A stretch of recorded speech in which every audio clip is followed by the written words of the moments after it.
প্রিয় ছাত্রছাত্রীবৃন্দ, আমি Prashant sir, Azgar Haji Altaf Ali school and college. আবার এক নতুন অধ্যায় নিয়ে তোমাদের মাঝে আজ উপস্থিত হয়েছি। তোমরা ভালো আছো তো? আশা করি সৃষ্টিকর্তার কৃপা তোমরা সবাই ভালো আছো। তোমাদের সুস্থতাই আমাদের একমাত্র কামনা। প্রিয় ছাত্রছাত্রীবৃন্দ, স্বচক্ষে হয়তো তোমাদেরকে দেখতে পাচ্ছি না, অন্তর থেকে তোমাদেরকে অনুভব করছি। কাছে থেকে যতটুকু আমরা তোমাদের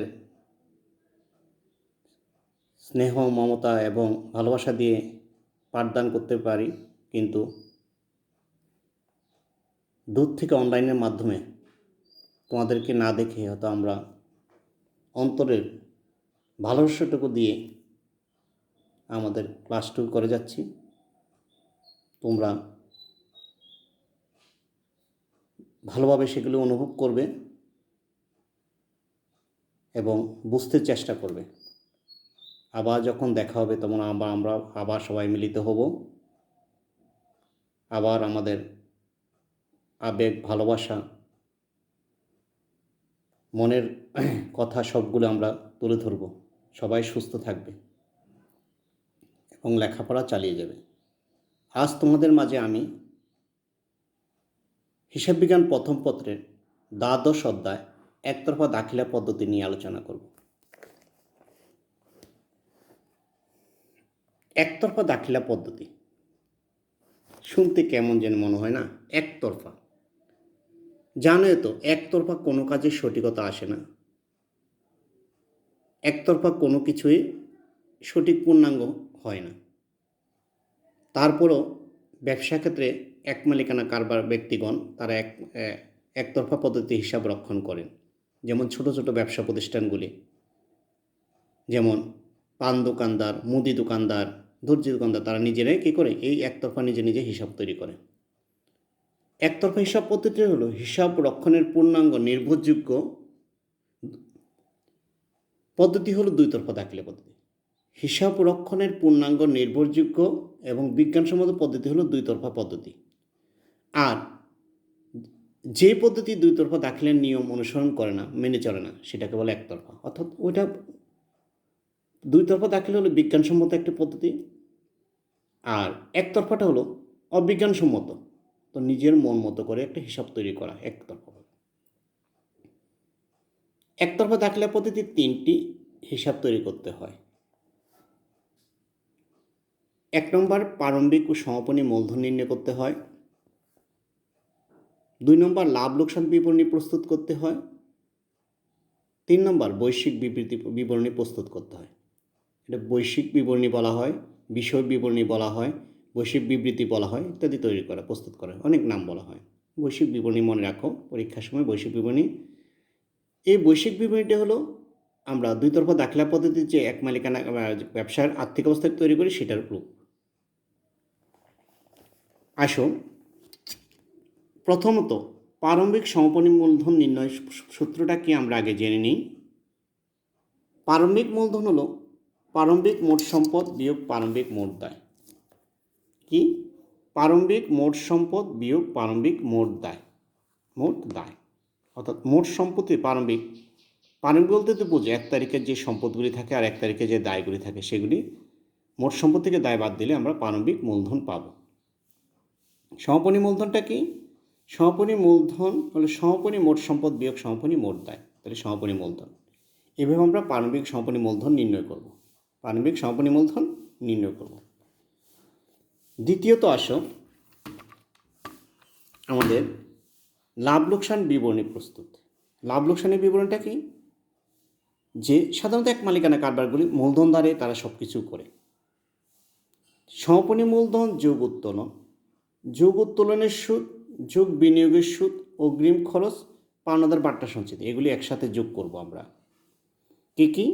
সমাপনী মূলধন, উত্তোলন, উত্তোলনের সুদ, বিনিয়োগের সুদ, অগ্রিম খরচ, পাওনাদার বাট্টা সঞ্চিতি, এগুলি যোগ করে তার থেকে প্রারম্ভিক মূলধন, অতিরিক্ত মূলধন, মূলধনের সুদ, ঋণের সুদ, বকেয়া খরচ, অনাদায়ী পাওনা, অনাদায়ী পাওনা সঞ্চিতি যোগ অপচয়, এগুলি সবগুলি যোগ করে বাদ দেব। তাহলে আমরা লাভ লোকসান বা নিট লাভটা বা নিট ক্ষতিটা আমরা নির্ণয় করতে পারবো। তাহলে কী কী বললাম আবার সূত্রটা মনে রাখো। প্রথম সূত্র প্রারম্ভিক সমাপনী মূলধন নিলে সূত্রটা হলো প্রারম্ভিক মোট সম্পদ বিয়োগ প্রারম্ভিক দায়। সমাপনী মূলধনটা হলো সমাপনী মোট সম্পদ বিয়োগ সমাপনী মোট দায়।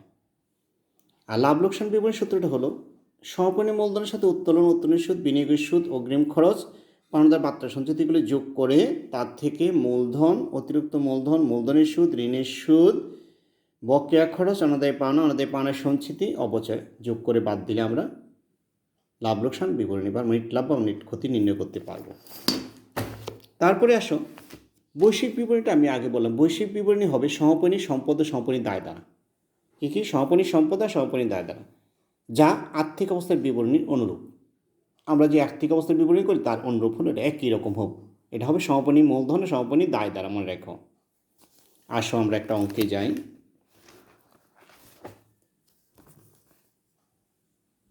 মিস্টার কপিল দেব একজন খুচরা ব্যবসায়ী। তিনি তার কারবার প্রতিষ্ঠানের হিসাব যথাযথ পদ্ধতি মোতাবেক রক্ষণ করেন না। কীভাবে করবে সেটা তো একতরফা। তার হিসাব বই হতে নিম্নে লিখিত উদ্ধৃতগুলি দেওয়া হলো। কার ব্যবসা প্রতিষ্ঠান? মিস্টার কপিল দেবের। কী ব্যবসা প্রতিষ্ঠান? একটা খুচরা ব্যবসায়ী প্রতিষ্ঠান।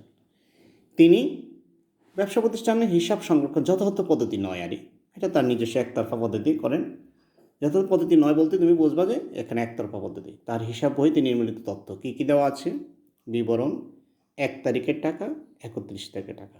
1 তারিখটা হলো প্রারম্ভিক, 31টা হলো সমাপনী। নগদ তহবিল 1 তারিখে দেওয়া আছে 2800 টাকা, আর 31 দেওয়া আছে 1500 টাকা। ব্যাংক জমার উদ্বৃত্ত 1 তারিখে দেওয়া আছে 19,000 টাকা, এখানে দেওয়া আছে 20,000 টাকা সমাপনীতে। মজুদ পণ্য 1 তারিখে দেওয়া আছে 9,500 টাকা, আর 31 তারিখে আছে 11,500 টাকা। বিবিধ দেনাদার 1 তারিখে দেওয়া আছে 6,500 টাকা, আর এখানে সমাপনী দেওয়া আছে 31,500 টাকা। বিবিধ পাওনাদার 1 তারিখে দেওয়া আছে 14,500, আর 31 দেওয়া আছে 17,500 টাকা। প্রাপ্য বিল 1 তারিখে আছে 4,500, 31 6,500 টাকা। পদেয় বিল 2,500, 1,500 টাকা সম্পূর্ণ। আসবাবপত্র 1,000, 17,000 আর 25,000। তাহলে মনে রাখবো এখানে সম্পত্তিগুলি কী কী? নগদ, ব্যাংক, মজুদ, দেনাদার, প্রাপ্য বিল, আসবাবপত্র। আর দায়গুলি হলো কি? বিবিধ পাওনাদার, পদেয় বিল। তাহলে আমরা এখন আসো আমাদের সমন্বয় কী বলছে।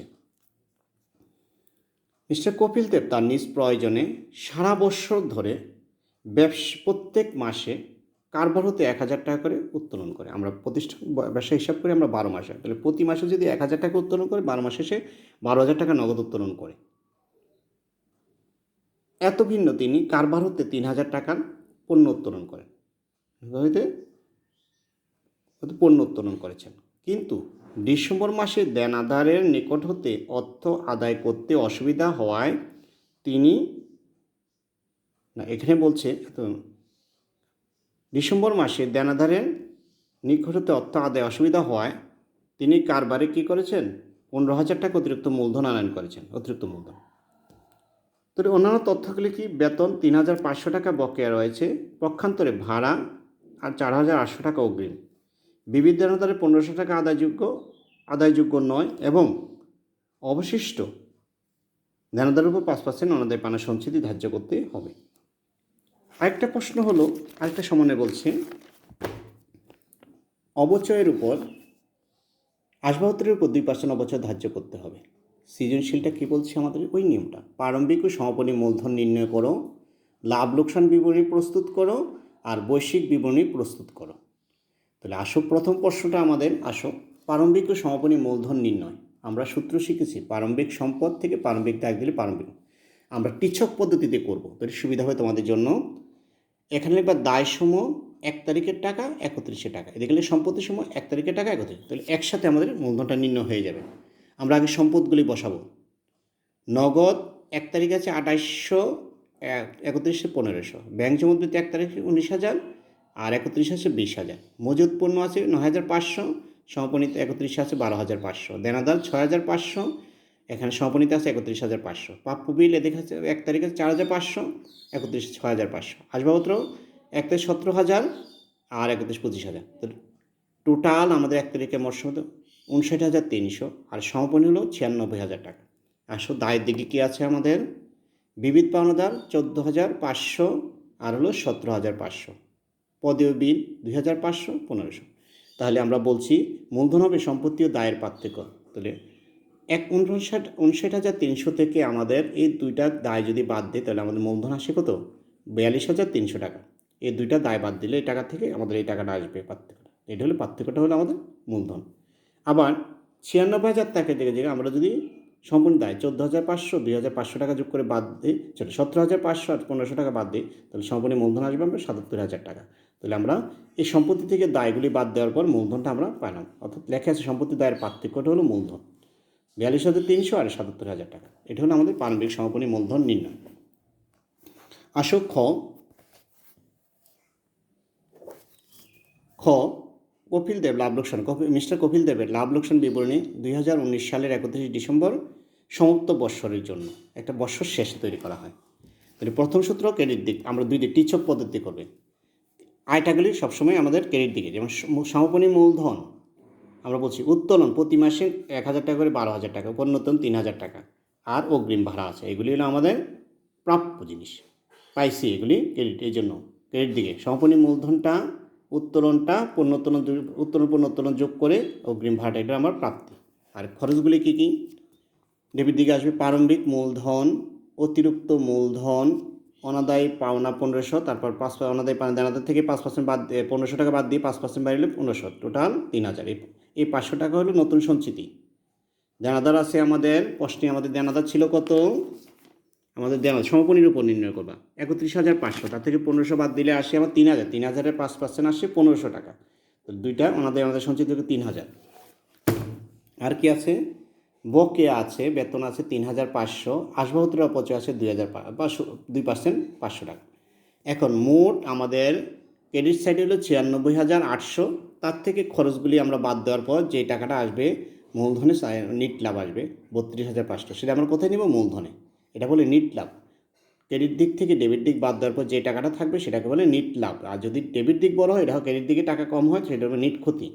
তাহলে আমাদের নিট লাভ হলো 32,500 টাকা, 32,500 টাকা। এটা হলো আমাদের নিট লাভ। এটা কোথায় নিব? মূলধনে। আসো আর্থিক বিবরণী, বৈশ্বিক বিবরণী। এখন আর্থিক বিবরণী হয়, এখানে বলে বৈশ্বিক বিবরণী, যেহেতু সে নিজে তৈরি করে বিষয় বিবরণী, একটা বিষয় তৈরি করে, বিবরণী তৈরি করে বছর শেষে। কপিল দেব বৈশ্বিক বিবরণী 2019 সালের 31 ডিসেম্বর তারিখের, শুধু তারিখের মধ্যে। সম্পত্তিগুলি 31 তারিখে আমরা বলছি, 31 তারিখের। নগদ 1,500, ব্যাংক জমাবৃত 20,000, মজুত পণ্য 11,500, বিবিধ দেনাদার সাথে কথা আছে 31,500, অনাদায় আছে 1500, এটা আদায় করতে পারেনি, তাহলে 30,000। অনাদায় মানে সঞ্চিতি 30,000, 5% বাদ দিলে 1500 আছে, এমন 28,500 বছর শেষে। প্রাপ্য বিল 6,500, অগ্রিম খরচ আছে 4,800, আসবাবপত্র থেকে অপচয় বাদ, এত। টোটাল সম্পত্তি হলো 97,300 টাকা। দায়ের মধ্যে আসো, প্রথম দায়গুলি বিবিধ পাওনাদার, পদীয় বিল 31 তারিখে, যেগুলি 31 তারিখে যে এন্ট্রিগুলি। এরপরে বকেয়া বেতন, সমন্বয় যেটা থাকবে বকেয়া। তারপরে আসো এখানে এন্ট্রি একটা অগ্রিম খরচ, হ্যাঁ অগ্রিম খরচ, এদিকে হলো অগ্রিমটা সম্পত্তি আর বকেয়াটা দায়।